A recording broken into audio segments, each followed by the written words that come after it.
might be. We'll find out soon. All right. You ready, man? Yes. All right. Ladies and gentlemen, Scott Rose, the Bitcoin comedian. Hey, everybody. How are you guys doing tonight? Having fun?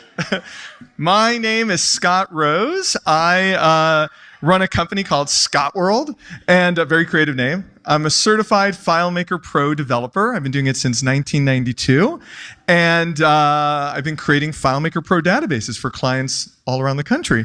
And you know FileMaker Pro? Nice. All right, cool. More recently, I've become enamored with Bitcoin, and now I'm offering digital currency consulting as well. And later this year, I'm going to be releasing the world's first Bitcoin plugin for FileMaker Pro. It's going to be a big year for Bitcoin. Thanks. And one of my claims to fame, besides looking like Clay Aiken, is that I traveled around the country with Apple Computer for 6 years. This is a picture of me and Steve Jobs, my idol. And I spoke at all of Apple's major conventions for 6 years, and I opened up the first 21 Apple retail stores around the country. So tonight, I'm excited to talk to you guys about Bitcoin. And it's a revolutionary new technology, but what is it exactly? Well, Bitcoin is the world's first global, decentralized, digital, programmable money. It's a lot of words, isn't it? Well, more simply, Bitcoin is independent money. We all know how important it is to have the separation between church and state. Well, you can sort of think of Bitcoin as the separation of money and state. So Bitcoin is not controlled by any governments. It is a completely global currency, and it can be used in any country. And it's also not controlled by any corporations or banks either. Bitcoin is not controlled by any central entity at all. So what controls Bitcoin then?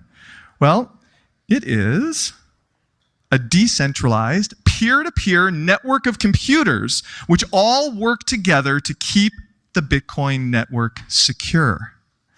And it actually is the world's most secure and most powerful network. It is actually more powerful than the world's top 500 supercomputers combined. That's how powerful the network is. And your computer can be a part of the Bitcoin network as well. The network is totally open for everyone. Bitcoin is run by the people, for the people. So, what happens when we decentralize money? What happens when we remove governments and banks from money, and we put the control of money back into the hands of the people again? Well, it turns out that a whole lot happens. We get financial fairness, we get financial innovation, and we get financial freedom. So let's start by talking about how Bitcoin brings us financial fairness. And to do this, I would like to tell you a little story about the world's greatest bank robbery. Now, you might think I'm talking about one of the bank robberies that was organized by Bonnie and Clyde or John Dillinger, but I'm actually talking about a completely different type of bank robbery. The type of bank robbery that I'm talking about is more along the lines of this. How can I help you, young man? I got a $100 check from my grandma, and my dad said I need to put it in the bank so it can grow over the years. Well, that's fantastic. A really smart decision, young man. We can put that check in a money market mutual fund. Then we'll reinvest the earnings into foreign currency accounts with compounding interest, and it's gone.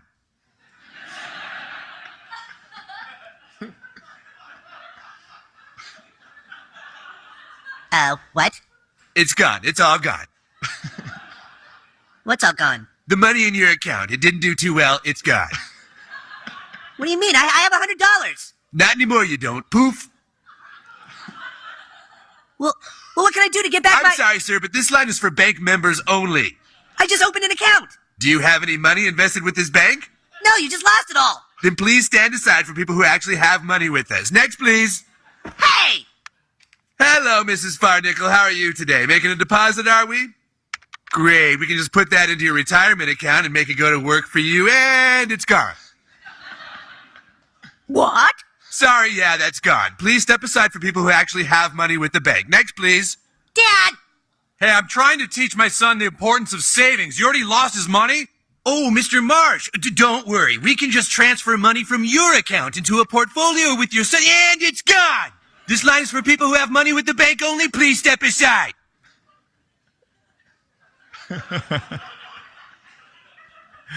So that's right. The world's greatest bank robbery is that the banks are robbing from us.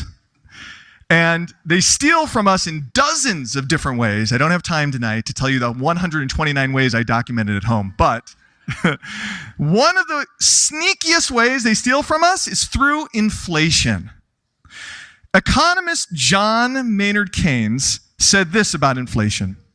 Through inflation, governments can confiscate secretly and unobserved the wealth of their citizens, and it can be done in a manner which not one man in a million is able to diagnose. Now, I don't know about you, but this sounds like a warning to me. But instead of taking this as a warning, our banks and our government took this as an instruction manual on how to control our country's money supply. And so the banks and the Federal Reserve are allowed to print money out of thin air. There's nothing backing the US dollar. The US dollar is no longer backed by gold. Every time a bank gives out a loan to someone, they create the money for that loan out of thin air. Every time the Federal Reserve buys a government bond, they create that money out of thin air. And the more they print, the more it devalues our existing dollars, which we have already earned. Take a look at this chart. This is the purchasing power of the US dollar. And you notice that the purchasing power of the dollar has lost 96% of its value since 1913. If you had $1,000 in 1913, it would only have $40 worth of purchasing power today. Now, sure, your bank account balance, of course, would still say $1,000, but the difference is that in 1913, $1,000 could buy you two brand new automobiles, one for you, one for your spouse. How many brand new cars can you buy today for $1,000? This is about all you can get. So now if you or me were to print money out of thin air, we would get thrown in prison for counterfeiting, but the banks and the Federal Reserve, they're allowed to commit this crime every day. And you might hear the Federal Reserve say that inflation is on target. It's only 3% this year. Well, first of all, that number's a lie, because when they calculate the inflation numbers, they don't include little unimportant things like food and gas. You know, I mean, like who needs food and gas, right? Now, when you do include those things, the real inflation numbers are something like 8 to 10%. But even still, for them to say that inflation is on target is sort of like asking the fox who's guarding the hen house, hey, how's everything going in there? The chicken attrition's on target. Very good for the fox, not so good for the chickens. We're the chickens, everybody. And that is one of my favorite things about Bitcoin. Your Bitcoins cannot be devalued through inflation. Why? Because Bitcoins cannot be printed out of thin air. There will only be 21 million Bitcoins in circulation. And if that doesn't sound like enough, note that each Bitcoin is divisible down to 8 decimal points. So there are plenty of Bitcoin units to run a global economy. And everybody has to earn Bitcoins equally. You can sell your products and services to earn Bitcoins, like we're selling t-shirts and other merch for Bitcoins tonight. Or you can purchase Bitcoins with money that you've already earned. Or you can earn Bitcoins by becoming a Bitcoin miner. Bitcoin miners are the people who protect the security of the Bitcoin network, and they get Bitcoins in return for that. So that is financial fairness. So now let's chat about how Bitcoin brings us financial innovation. You know, we're here in the year 2015. It's really, truly amazing times. I mean, we're living in a global, interconnected, instantaneous society. We can instantly send an email to anyone in the world for free. We can video chat with anyone around the globe from a little supercomputer that lives in our pockets.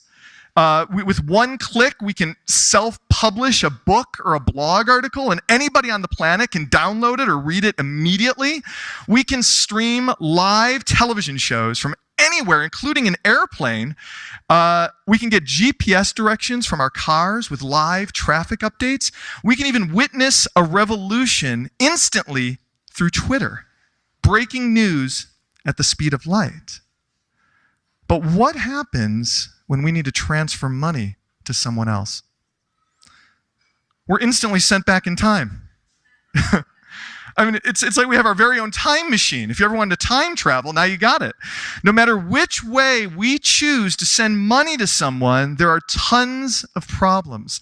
And just a few of the problems with sending money is that it's slow, it's expensive, and it's completely insecure. All of these payment methods have different problems. Here, you can just pick and choose your favorite problems from the list. High fees to receive, high fees to send, currency exchange fees, lengthy delays, security issues, privacy issues, fraud, chargebacks, bounce checks, identity verifications, unauthorized charges, minimums, maximums, not available in every country. The list goes on and on. And don't even get me started on credit cards, by the way. How can it be a security code if I'm telling everybody what it is, right? It's ridiculous. And every time you pay with your credit card, you're trusting that the merchant is going to keep all of your personal information safe and secure. We should ask Target and Home Depot how that's going. 100 million customers hacked, all their personal information and all their bank information. And that's actually part of the reason why we have 13 million cases of identity theft every year in America. I mean, identity theft is a real problem that ruins people's lives. And the great news is that Bitcoin solves all of these problems. Bitcoin enables instant money transfer between any two parties globally. There are no fees to receive payments. Can you imagine if you run a business, how much that could save you in credit card fees every single month?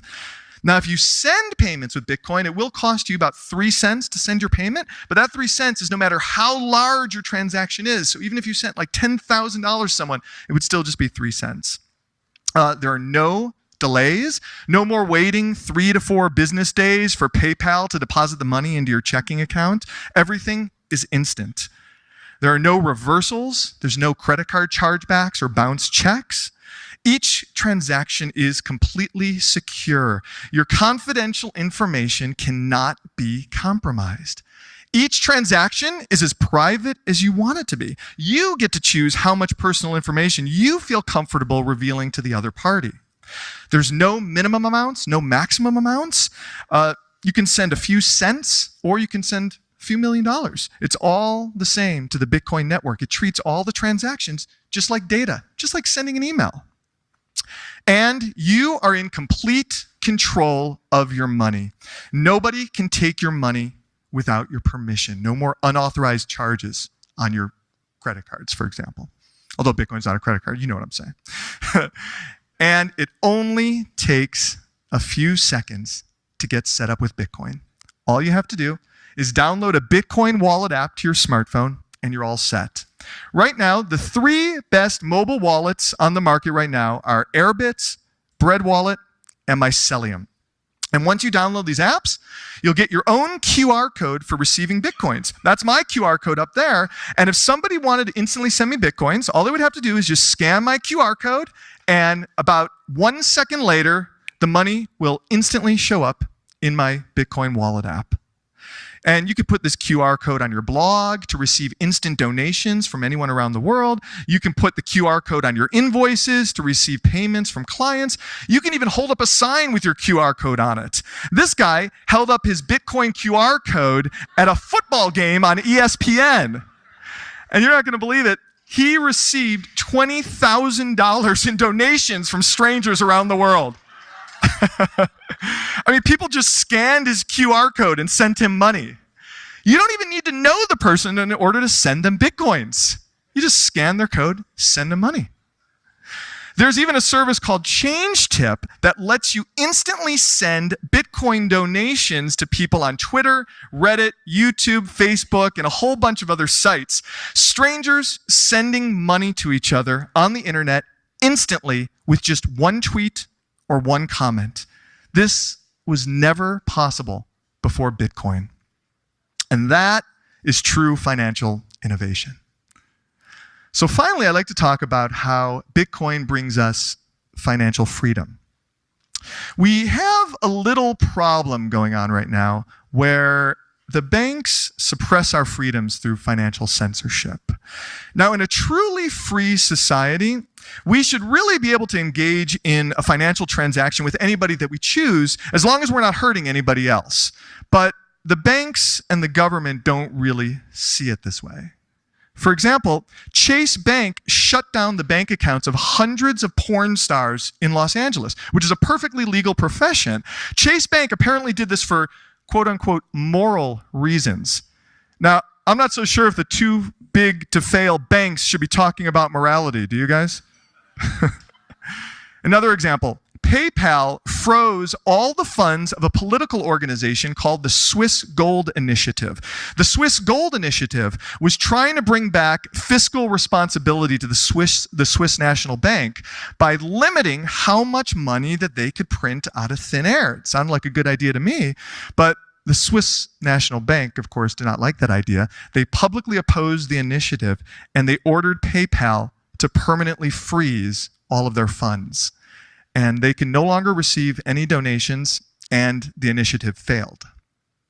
Another example of financial censorship, marijuana dispensaries in Colorado. It's completely legal to buy and sell marijuana in Colorado. But the marijuana dispensaries cannot accept credit cards. They can't even open up a bank account because no bank in the entire country will do business with them. Why?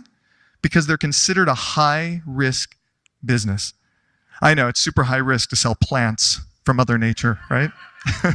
I mean, especially medicinal plants, very, very high risk. And then there's WikiLeaks. There has been a global banking blockade against WikiLeaks since 2010. Now, I personally happen to think that WikiLeaks is one of the more important institutions of our time because, because they use the freedom of the press to expose war crimes, government corruption, unconstitutional spying, and many other atrocities that undermine our individual freedoms. But, of course, the US government doesn't like this very much. So the US government, in cooperation with every bank and every payment processor around the world, blocked all donations to WikiLeaks in an effort to financially strangle them. There was no way to get your money to WikiLeaks. You couldn't even write a check to them because the banks were looking for checks made out to WikiLeaks. The only way that WikiLeaks was able to survive was through Bitcoin donations. WikiLeaks received over $1 million in Bitcoin donations because Bitcoin transactions cannot be censored and they cannot be blocked. And also, the US government regularly blocks off entire countries from doing business with our banks. Right now, there are thousands of US citizens who are trying to send money back to their families back home in Russia, Somalia, Ukraine. But they can't because our government has prohibited all banks from servicing those countries. Even Western Union is not allowed to service those countries. And Bitcoin is the way around this. These protesters were raising money for Ukraine citizens who had no access to any banking services during the Ukraine Revolution because the banks all stopped servicing Ukraine. The stranded Ukraine citizens had no money for food, water, clothing, blankets, medical services, but strangers from all around the world scanned these QR codes, which were put up on Twitter, and strangers from around the world instantly sent them $15,000 worth of Bitcoins. So Bitcoin brings financial freedom to everyone. Bitcoin is permissionless. You do not need anyone's permission to use Bitcoin. Bitcoin accounts cannot be frozen. Bitcoin transactions cannot be censored or blocked. Bitcoin is open and accessible for everyone to use. You can use Bitcoin whether you're poor, whether you're wealthy, whether you're young, whether you're old, whether you live in a third world country or you live in a first world country. And the Bitcoin network cannot be shut down because it is decentralized. And that is the power of decentralized money. Financial fairness, financial innovation, and financial freedom. And believe it or not, I have just scratched the surface with Bitcoin, because money is only the first app of the Bitcoin network, similar to how email was only the very first app of the internet.